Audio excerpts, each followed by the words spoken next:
Hallelujah hallelujah hallelujah आमीन। प्रभु सबको आशीष दे इन वचनों के अनुसार।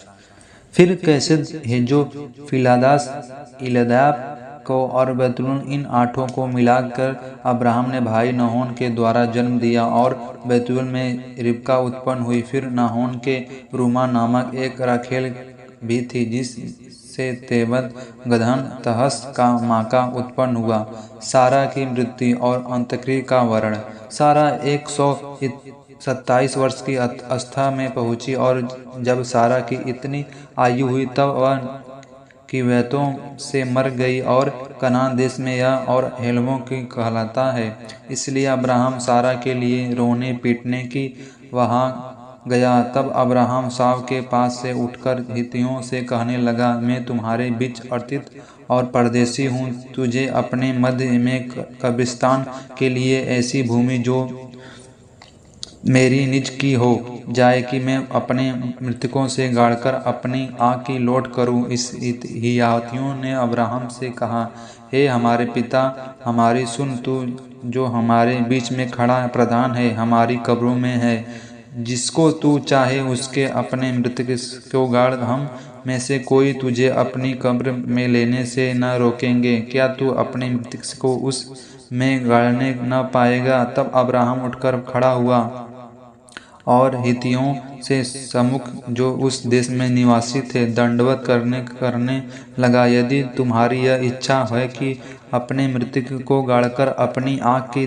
ओट करूं, तो मेरी प्रार्थना है कि सोमर के पुत्र एपोन से मेरे लिए विनती करो कि वह अपनी मकेलापनी गुफा जो उसकी भूमि की सीमा पर है, उसकी पूरा दाम लेकर मुझे दे दे कि वह तुम्हारे बीच कब्रिस्तान के लिए मेरी निज भूमि हो जाए।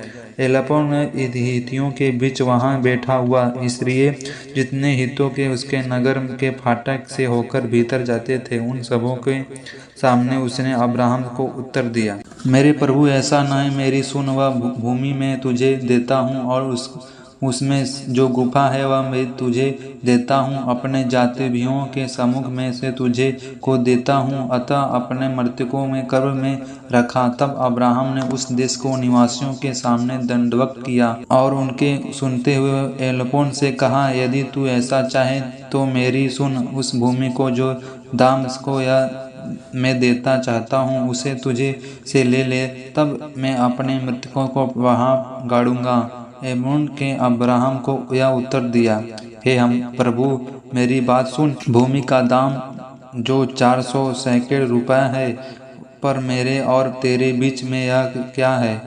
अपने मृतकों को कब्र में रखा। अब्राहम ने एपोन को मानकर उसको उतना रुपया तौल दिया जितना उसने हित्तियों के सुनते हुए कहा था, अर्थात 400 ऐसे कैसेल को व्यापारी में चलते थे। इस प्रकार एसोन को भूमि जो प्रेमेम के सम्मुख मकेलोपा में थी, वह गुफा समेत उस सब वृक्षों समेत जो भी है उसमें और उसके चारों ओर सीमा पर थे, जितने हित्तों उसके नगर के फाटक से होकर भीतर जाते थे, उन सबों को सामने अब्राहम के अधीन में भक्ति रीति से आ गई। इसके पश्चाताप अब्राहम अपनी पत्नी सारा को उस मकेपन वाली भूमि को गुफा में जो मेमे के अर्थात हेबोल के सामने कनान देश में मिट्टी दी थी। इस प्रकार वह भूमि गुफा समेत जो उसके थी हित्तियों की ओर से कब्रिस्तान के लिए अब्राहम से